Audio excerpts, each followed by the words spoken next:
The final Should You Summon for the Fate crossover. And this crossover, of course, featuring the girl Salter, one of my faves, along with the girl Chloe. And both of these two, to end it all off, are pretty solid, like no lie. But enough beating around the bush, let's talk about both these characters in great detail. Along with the equips. I'm going to be talking about the equips too. If I had to describe Chloe in a very few words, this is what I would say. Big breaks, big support. If you look at the kit here, she has a lot, and I mean a lot in the breaking department. We have stuff that's able to reduce break res. We have a true art that's giving art gauge along with break power up. By the way, this art gauge is type E. We have a super art that has 12,000 break on it on top of 100% fire res down, which is just crazy. And then she has the ability, which is when a boss is broken, you buff up everyone's art gauge by 200. When a boss enters the breaking state, just boom, 200 art gauge to everyone. Oh yeah, and she also has the thing too where she buffs up everybody's damage whenever the enemy is in break, and yeah, you're going to be breaking the enemies quite a bit with this character. Not to mention too, her slots are just amazing for being more of the supporting role. Now, I wouldn't say it's the best for being this breaking role, especially if she's the solo breaker, but still, just being that supporting character that she is, buffing up break power and just making everyone break the boss faster along with art stringing and reducing the enemy's fire res. Overall, it's just a lot of stuff to take in here. And I want to say as well, keep in mind too, this may be a new type of way to play break nuke comps. A lot of the guys that are utilized in the break nuke comps, maybe this type of character, if she's on your team, will allow you to utilize those break nuke comps without actually having to have too many art stringing support items. So let's say for an example, we have like a crit buff item like True EX Gate or something, and then we're just using a bunch of other items to buff up our damage. Well, whenever you break the boss, Chloe's passive is going to trigger, and then boom, everybody has 200 art gauge. So maybe prioritizing just one breaker to have enough art gauge to break the boss will enable the entire team due to Chloe's passive, which is amazing to think about.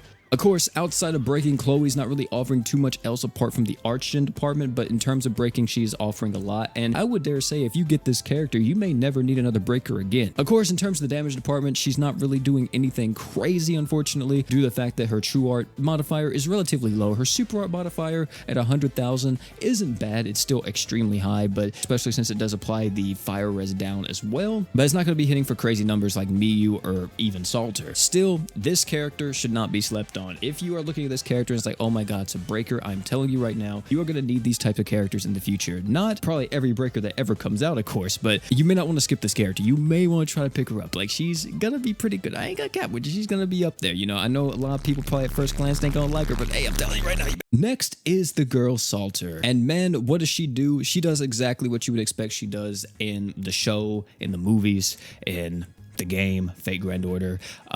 Yeah, she is big damage. So first and foremost, take a look at the kit. One thing you'll notice is how self-sufficient this character is. She has 50 art gauge on the skill. If it crits, she has 80 art gauge. By the way, we haven't even talked about it yet. One of her passives is that she has 100% crit rate when she's above 50% or more HP. She has an art that gives stats up to everyone, which is okay. She has a true art that gives her own self 100% damage up and reduce the enemy's dark res by 70%. And then she has a super art that increases her super crit rate by 60%. Of course, super crits being 3 times the damage, a regular crit only increasing your damage by 1.25 times. And that's really what she is. She is a damage dealer. If we look at the passives as well, you even saw that she had an attack buff passive too to help her solidify that damage buff even further. Her slots as well aren't too bad with the physical defense and the physical slot, or if you take her up to LB7, the other 4-star defense that you can acquire. Defense slots on an attacker, they're okay. They're not the greatest, but it does help in more harder content where you will need that defense slot for maybe survivability. Another thing to take note is how high this character's attack stat is. This character's attack stat is a whopping 4,000 at base. That has to be one of the highest attack stats in the game, right next to like Asuo. Of course, Saber's main flaw is that she is just an attacker. She's not a support character, not a defense character, nothing else. She's just there to deal the big damage, and if you don't need an attacker, it's possible you won't turn to Saber. Another thing to mention too is that since she is a character that relies on crits, this could be somewhat of a negative against certain content since she could get hard countered by it. Of course, if a boss has crit resist, you can easily deal with that by increasing your crit rate even more through equips or by using a character that has crit resist down. But if a boss is crit immune, then yeah, Saber, GG. Still, she is definitely going to be one of the strongest and hardest hitting characters in the entire game, item here, and it's going to be doing some massive damage to the Mono Dark team and just any team in general, especially if you try to use her in some nuke comps. You could probably go a little crazy with her. But are they both worth your crystals? You know, we try to do some saving over here, big saving, trying to stack up, making sure we get the best characters possible. So are they worth summoning on, or are they worth skipping? And here's what I'll say about this banner. If you are a fan of one of these characters, then hey, absolutely go crazy, go summon on them. However, if you want to just do a multi-summon just to see what you get and skip, I think that's perfectly fine. Or if you want to go deep for Salter or deep for the girl Chloe, I think that's great too. That means that this banner is a summon. I don't think this banner is a skip, just like any of the Fate banners.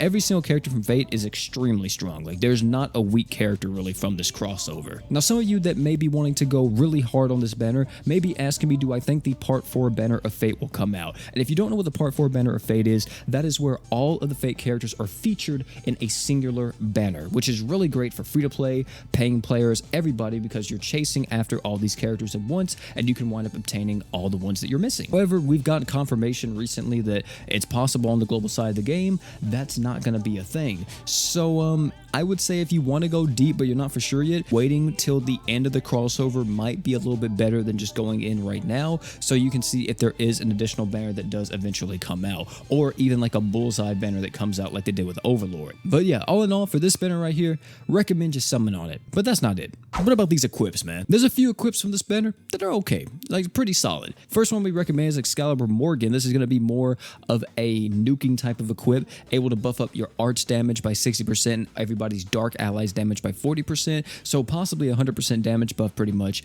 on certain characters in the game, like Salter for an example. You also got a 5-star support that's another AoE Arts Gen item. This gives you 3 arts per second and buffs up your physical damage by 35%, and it's on a 30-second cooldown. And I know I said a few, but that's actually it. Those are like the main two that I would say that you should go for. But ladies and gentlemen, that is going to be it for this video. Tell me down below what you guys thought of the Fate crossover or of Part 3. Are you guys liking it? Are you guys not? Are you guys saving for other characters? I know some of you guys are out there saving for Star God Lisa or Kiri when they eventually release them, because they got that man locked in a basement right now. But hey man, that's gonna be it for this one. Thank you all again for coming out, and last but not least, you guys already know, don't forget to drink water.